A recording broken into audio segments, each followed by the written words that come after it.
100 cartas sobre la oración interior. Por Henry Caffarel. Carta número 52. Adorarás al Señor, tu Dios. De la adoración surge la alabanza. El hombre que estaba arrodillado se incorpora para celebrar a su Dios, sus perfecciones y sus portentosas obras. En primer lugar, cito un fragmento de la carta a la que respondo con la mía.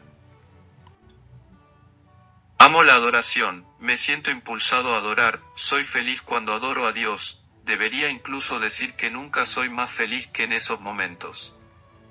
Y, sin embargo, tengo que añadir que no sé qué es la adoración. ¿No es una paradoja? A menudo he buscado en los libros, llevado por la esperanza de encontrar al fin la definición de esa adoración que ocupa el primer lugar en mi vida, y cada una de las veces me ha decepcionado verme frente a una gran diversidad de definiciones o de descripciones. Unas veces se define la adoración como la reacción del hombre en la presencia tanto de la soberanía de Dios como de su majestad o de su gloria. Otras, como el presentimiento de su proximidad intimidante. O como la actitud espiritual del hombre frente al ser que es su origen y su fin. De lo que se deduce que la adoración de Dios es asimilada, según los casos, al temor reverencial o a la alabanza, a la sumisión o al homenaje. ¿No lleva todo esto a escamotear lo que es verdaderamente la adoración y a diluirla en diversas actitudes religiosas que la hacen perder su especificidad, lo cual me parece muy grave? Querido amigo, soy feliz al escucharte decir que te sientes profundamente inclinado a la adoración. Es el signo indudable de la presencia en ti del Espíritu de Dios y de que tu religión no es esa simple moral o esa vaga religiosidad que tantos cristianos toman hoy por la verdadera religión. Uno a veces se pregunta ante este tipo de cristianos si no son más bien ateos que ignoran serlo. Para comprender lo que es la verdadera adoración debes partir de las afirmaciones de la Escritura: adorarás al Señor, tu Dios, y a Él solo darás culto.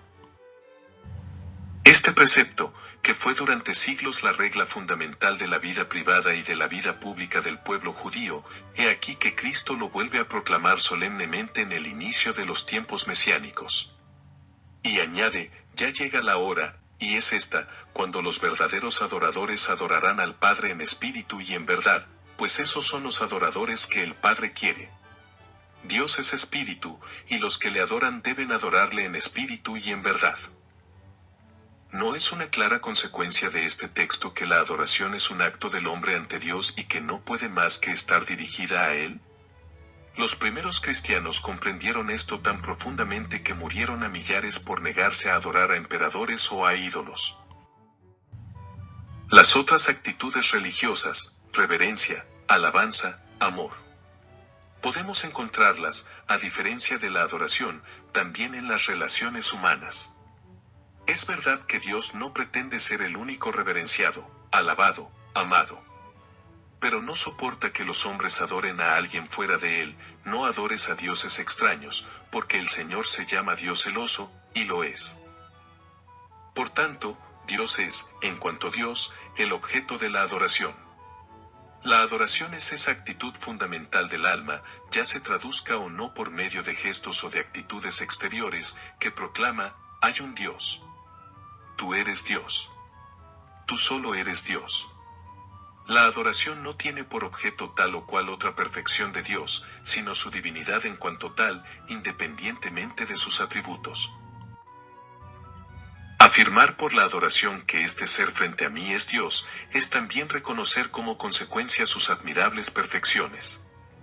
Y estas: unidad, simplicidad, verdad, bondad, infinitud, eternidad, incomprensibilidad, sabiduría, providencia, justicia, misericordia, poder omnímodo, hacen surgir en el alma múltiples sentimientos religiosos: temor, admiración, reverencia, sumisión, alabanza, arrepentimiento, acción de gracias, confianza, amor filial.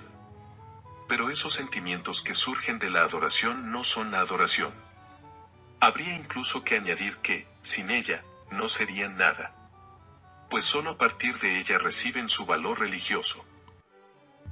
Sin embargo, hay que reconocer que la adoración no adquiere toda su plenitud si no integra esos diversos sentimientos y se alimenta de su sustancia. Solamente entonces aparece en todo su esplendor de adoración filial, que se conmueve y se estremece, que confía y se regocija. La adoración interior del hombre, que no es solo espíritu, tiende a expresarse con actitudes corporales, entre las que postrarse es, sin duda, la más característica. Él se prosternó y le adoró. Podemos leer en muchas páginas de la Biblia. Y también, por esa actividad religiosa que es el culto de latría, adoración, reservado a Dios, cuya manifestación privilegiada es el sacrificio. Pero el adorador en espíritu y en verdad recuerda siempre que el culto exterior está vacío de significado si no reposa sobre el culto interior. Cristo dirige a los fariseos la denuncia que el profeta Isaías lanzaba a sus contemporáneos en nombre de Yahvé: este pueblo me honra con sus palabras, pero su corazón está lejos de mí. Vano es el culto que me rinden. Y, puesto que el hombre es un ser sociable, se inclina a traducir socialmente su adoración y su culto, es decir, a confesar públicamente su reconocimiento de Dios y a asociarse con otros hombres. Ven, adorémosle. Pero, en definitiva, solo tendrás una plena inteligencia de la adoración si la consideras a través de la vida del gran adorador, Jesucristo. De hecho, en cuanto hombre, criatura, su primer deber religioso fue la adoración del Padre. Esa es la trama básica de toda su vida terrena, tanto en el taller de Nazaret como por los caminos de Palestina. En el sacrificio del Calvario encontró su suprema expresión. Allí, sobre la cruz, Jesús afirmó, proclamó al mundo entero que no hay más que un solo Dios, y que ese Dios cuyo amor le ha llevado hasta entregar a su Hijo, pide ser reconocido como tal, adorado por todas las criaturas.